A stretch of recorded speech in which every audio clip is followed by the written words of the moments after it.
आ जाइए, चला जी हम लोग चलते हैं। The name of the chapter is unit and dimension.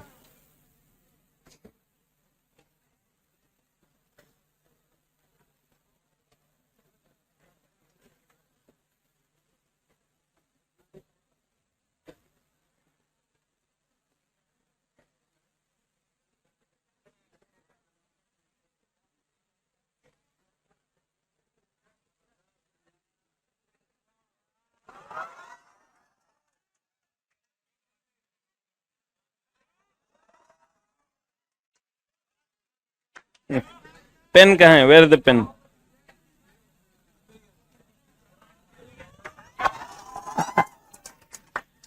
शुरू करते हैं, चला जी हम लोग पहला चैप्टर।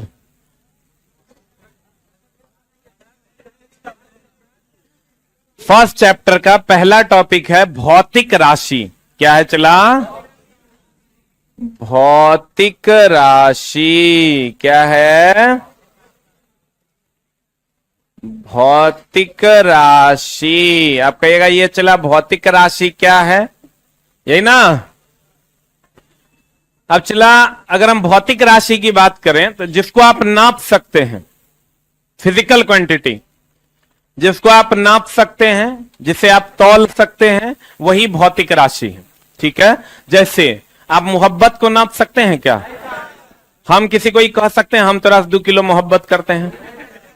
कह सकते हैं क्या? नहीं कह सकते हैं। आप दुश्मनी को नाप सकते हैं क्या? किसी को आप ही कह सकते हैं कि हम तेरा से 5 किलो दुश्मनी करते हैं, 5 लीटर 5 मीटर दुश्मनी करते हैं? कुछ नहीं कह सकते। इसका मतलब जिसको आप नाप नहीं सकते वो भौतिक राशि नहीं है, फिजिकल क्वांटिटी नहीं है, और जिसको आप मेजर कर सकते हैं वो फिजिकल क्वांटिटी है। क्लियर है? तो अब चला जी गौर फरमाइएगा, अगर हम भौतिक राशि की बात करें तो किसकी बात करें चला? भौतिक राशि। तो जिसे हम क्या कर सकते हैं? नाप सकते हैं, उसे हम भौतिक राशि कहते हैं। फॉर एग्जाम्पल, भौतिक राशि पदार्थ का वह गुण है जिनका मापन किया जा सकता है तथा उनकी माप को संख्या द्वारा क्या किया जा सकता है? प्रदर्शित किया। संवेग, आवेग, बल, ये सब क्या है? भौतिक राशि। ये सब क्या है चला? भौतिक राशि है। कौन कौन? संवेग, आवेग, बल, द्रव्यमान, समय, ये सब क्या है? भौतिक राशि। नापने का ही मतलब नहीं है चला कि तराजुए से नापेंगे। जैसे 2 घंटा कह दिए तो 2 घंटा भी एक प्रकार की भौतिक राशि। 2 घंटा एक प्रकार की क्या है? भौतिक राशि है। गौर फरमाइएगा। कहते हैं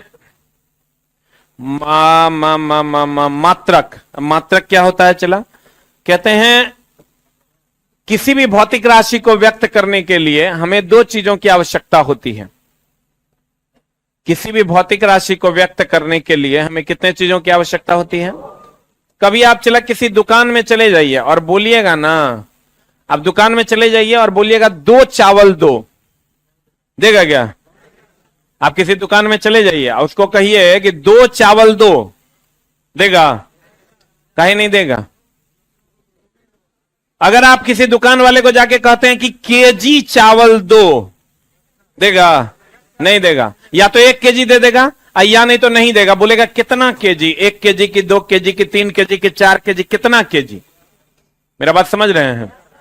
अगर आप किसी दुकान वाले को जाके कहते हैं कि 2 केजी चावल दो तो दे देगा। खाली कहिएगा 2 चावल दो तो नहीं देगा। खाली कहिएगा केजी चावल दो तो नहीं देगा। लेकिन अगर कह दीजिएगा 2 केजी चावल दो तो दे देगा। इसका मतलब किसी भी भौतिक राशि को व्यक्त करने के लिए हमें 2 चीजों की आवश्यकता होती है, इसकी और इसकी। बोलो हाँ या ना? तो 2 जो है ये संख्यात्मक मान है। 2 क्या है चला?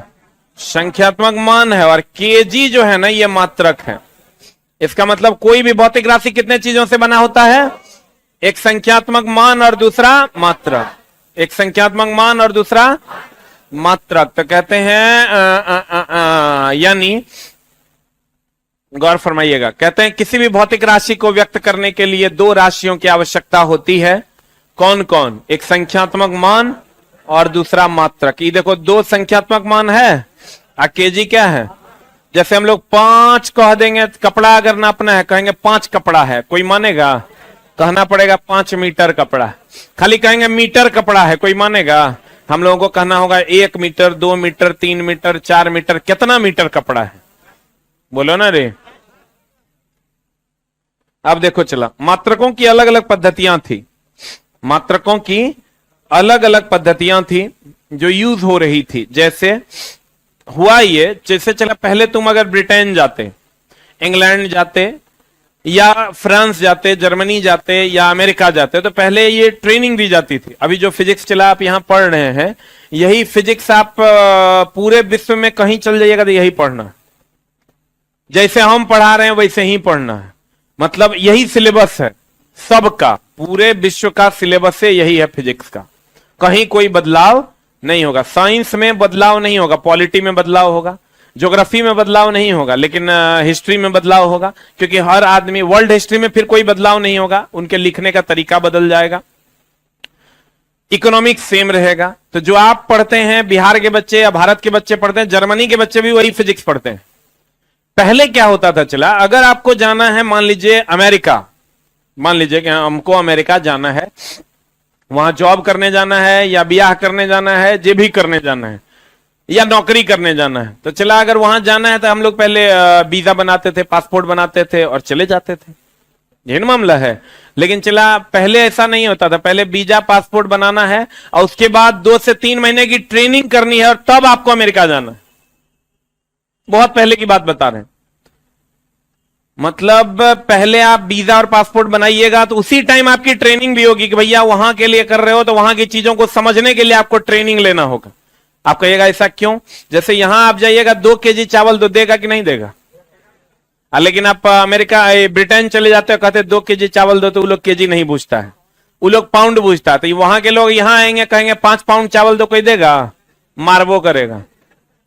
अभी तुम दुकान वाले के पास चले जाओ, आप बोलना कि 5 पाउंड चावल दो, देगा?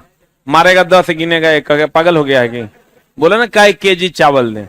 तो चला ये जो गैप था ना, इसी को सीखना पड़ता था। नहीं तो यहाँ के लोग वहां जाते थे तो कहते थे केजी में दो, अब वहां के लोग यहाँ आते थे तो कहते थे पाउंड में दो। तो चला नहीं हो पाता था। इन सब चीजों को सीख के तब लोग अमेरिका जाया करते थे या फ्रांस या ब्रिटेन जाया करते थे। तो कहा गया कि क्यों ना पूरी दुनिया में एक ही पद्धति लागू किया जाए कि अगर यहां किलोग्राम में नापते हैं तो अमेरिका में भी किलोग्राम में नापे, ब्रिटेन में भी किलोग्राम में नापे, फ्रांस में भी किलोग्राम में नापे, जहां जर्मनी में किलोग्राम में नापे, जहां जाए वहां किलोग्राम में नापे।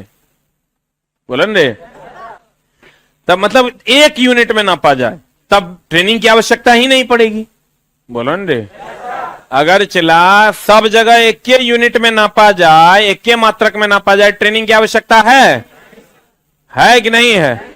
नहीं ना है। अब चला देखिए, गौर फरमाइएगा। कहते हैं अगर ट्रेनिंग की आवश्यकता नहीं है तो अब मामला यह हुआ, कहा गया कि मान लीजिए चला जी कि 2 लोगों को हिंदी आती है, इंग्लिश आती है, और बाकी जो ये हॉल के लोग हैं इस सबको चला हिंदी आती है। 2 लोगों को क्या आती है और बाकी लोगों को क्या आती है? हिंदी आती है।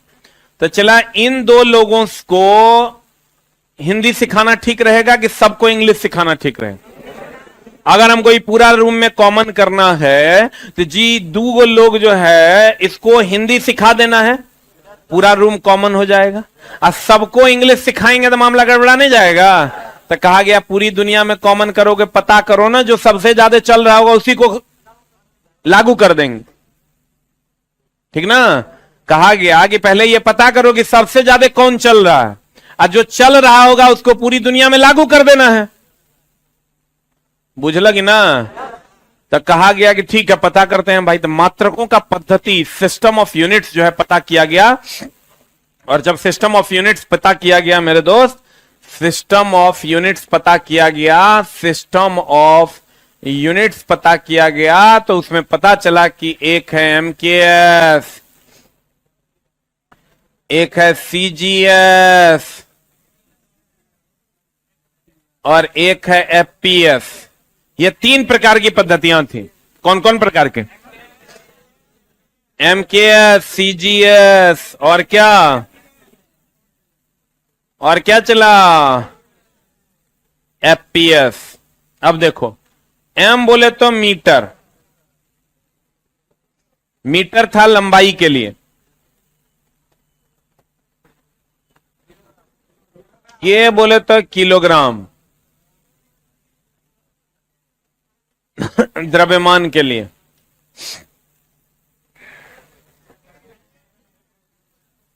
सेकेंड समय के लिए। ठीक है, ये यूज होता था एशिया में, हमारे यहां भारत में, चाइना में, बांग्लादेश में, इन सब जगहों पर ये यूज होता था। कौन? एमकेएस। सीजीएस चला, जिनको जो चीजें आती है तो आप ये समझ के नहीं पढ़िएगा ये तो हमरा एवे करता है। हम चला, हमसे कोई पूछता है कि आप साइंस के क्या हैं, तो हम कहते हैं हम साइंस के विद्यार्थी हैं। हम अभी भी नीचे जाएंगे तो अभियो हम नीचे जाके क्वेश्चन रखा हुआ होगा, उसको पढ़ेंगे तब पढ़ाएंगे। तो अगर किसी को ऐसा लगे कि हम तो बड़का विद्वान हैं, तो आप जिंदगी भर चला जो है ना मूर्खे रहिएगा, ये बात आप जान लीजिए। आपको इस सोच के पढ़ना है कि हमारा नहीं आता है। अगर इस सोच के बैठिएगा तो सीख भी लीजिएगा, रिजल्ट भी हो जाएगा। अभी तुम चला वो लड़का से एक एनालाइज किया होगा कि स्टेशन मास्टर है, आया तब भी एक बार पैर छू के प्रणाम किया, गया तब भी एक बार पैर छू के प्रणाम किया। वो सहनशीलता आपके अंदर होनी चाहिए। और आपको हमेशा ही ध्यान रखना है कि लदे हुए पेड़ झुक जाते हैं। अगर आपके पास नॉलेज है तो आप उसको और शार्प कीजिए। जानने से रिजल्ट नहीं होता है, बहुत बढ़िया से जानने से रिजल्ट होता है। ये हमेशा ध्यान में रखना। आपको चीजें अगर मान लो आपको एमकेएस आता है तो इससे रिजल्ट नहीं होगा। इसको बहुत बढ़िया से आप जान रहे हैं कि नहीं, इसको इजी टू रिएक्ट है कि नहीं, आप तुरंत रिएक्ट कर पाते हैं कि नहीं, तब आपका रिजल्ट होता है। 2 नंबर गलती था उसका। कितना नंबर? आप समझ सकते हो कितना फास्ट रिएक्ट करता होगा। इसलिए चला जी, आप ही मान के पढ़िए कि हमको कुछ आता नहीं है। सेंटीमीटर किसके लिए यूज होता था? लंबाई के लिए। ग्राम किसके लिए यूज होता था? ग्राम। और सेकंड किसके लिए यूज होता था? सेकंड किसके लिए चला? समय के लिए। एफपीएस की अगर हम बात करें तो एफपीएस बोले तो फुट किसके लिए? फुट किसके लिए? लंबाई के। पाउंड, पाउंड किसके लिए? सेकंड, सेकंड किसके लिए चला? समय के। ठीक है, देखा गया कि चला एशिया में ये चलता था, फ्रांस या जर्मनी में ये चलता था, और ब्रिटेन में ये चलता था। तो फ्रांस तो थोड़ा बड़ा भी था क्षेत्रफल के दृष्टिकोण से, ब्रिटेन तो चला इतने बड़ा का था, ये था। तो एशिया सबसे बड़ा महादेश था, तो 90% लोग इन्हीं को यूज करते थे। किसको? एमकेएस को। और इसमें मीटर है, इसमें भी चला मीटर है, इसमें भी मीटर है, इसलिए इस पद्धति का दूसरा नाम मीटरी पद्धति है।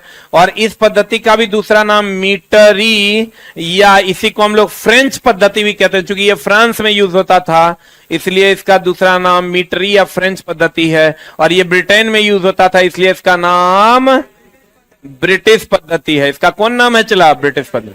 अब देखो, सीजीएस एमकेएस का दूसरा नाम मीटरी पद्धति, चूंकि मीटर था। सीजीएस का में भी मीटर था, इसलिए मीटरी या पद्धति। और फ्रांस में यूज होता था, इसलिए फ्रेंच पद्धति। एफपीएस कहां कहां? ब्रिटेन में यूज होता था, इसलिए इसका नाम क्या पड़ा? ब्रिटिश पद्धति।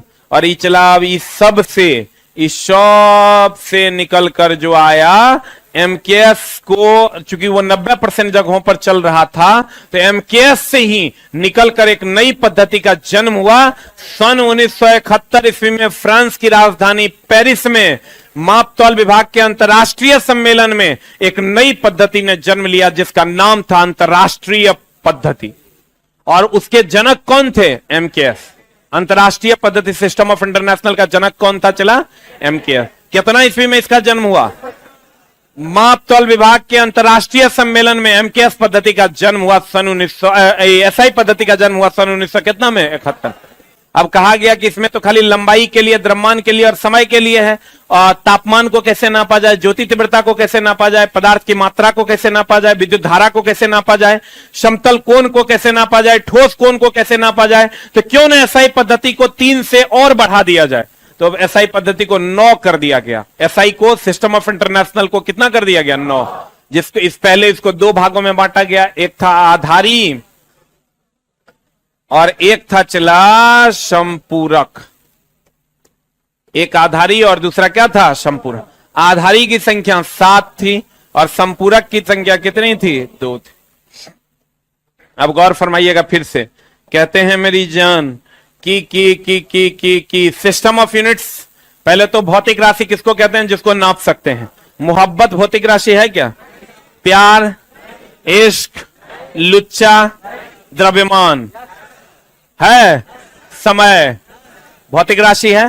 Physical quantity is that which is able to measure, जिसको हम लोग कैपेबल हैं नापने के, वो भौतिक राशि है। कहते हैं एम के। अब मात्रक किसको कहते हैं? कहते हैं सभी भौतिक राशि को व्यक्त करने के लिए हमें दो चीजों की आवश्यकता है, एक संख्यात्मक मान और दूसरा मात्रक। तो कहते हैं अब भैया सिस्टम ऑफ यूनिट्स जो है, मात्रकों की कितनी पद्धतियां चल रही थी? 3। कौन कौन? एमकेएस चल रहा था एशिया में, जिसमें द्रव्यमान लंबाई के लिए मीटर, द्रव्यमान के लिए किलोग्राम और समय के लिए क्या था? सेकंड। सीजीएस चल रहा था, चला फ्रांस में, जिसमें लंबाई के लिए सेंटीमीटर, द्रव्यमान के लिए ग्राम और समय के लिए क्या था? सेकंड। और एफपीएस चल रहा था ब्रिटेन में, लंबाई के लिए फुट, द्रव्यमान के लिए पाउंड, समय के लिए क्या? सेकंड।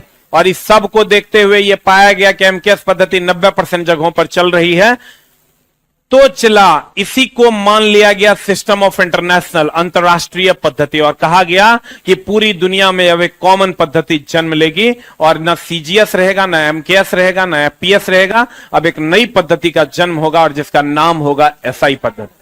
कितने ईस्वी में? 1971 में माप तौल विभाग के अंतरराष्ट्रीय सम्मेलन में फ्रांस की राजधानी पेरिस में। और चला इसको दो भागों में बांट दिया गया, एक आधारी और दूसरा संपूरक। आधारी की संख्या कितनी थी? 7। संपूरक की संख्या कितनी थी? 2। आधारी की संख्या? आपको पूछेगा एसआई की संख्या कितनी थी? एसआई की संख्या चला 9। 7 और 2 9। एसआई के प्रकार कितने थे? एक आधारी और दूसरा संपूरक। जैसे आपको अगर पूछेगा कि बताए, हमसे पूछा जाए कि आपके घर में कितने प्रकार के लोग हैं, तो हम कहेंगे चला 2 प्रकार के, एक मेल और दूसरा फीमेल। अगर कोई हिजड़ा होगा तो कहेंगे 3 प्रकार के। नहीं कह सकते हैं। मान लो मेरा कोई छोटा भाई रहता, वो हिजड़ा रहता, तो हम कहते भाई मेरे घर में 3 प्रकार के लोग हैं, एगो मेल, एगो फीमेल, एगो गामा किरण। लेकिन अगर हमको कहेगा आपके घर में कितने लोग हैं, तब तो मेल फीमेल हिजड़ा सबको गिन लेना पड़ेगा। बोलन रे, कितने प्रकार के लोग हैं और कितने लोग में अंतर है, इसको ये चला ध्यान रखिएगा। कितने प्रकार के लोग हैं और कितने लोग हैं, इसमें अंतर नहीं है। हो कितने प्रकार के लोग हैं तो मेल और फीमेल, और कितने लोग हैं तो मेल और फीमेल दोनों को क्या कर लेना है? गिन लेना।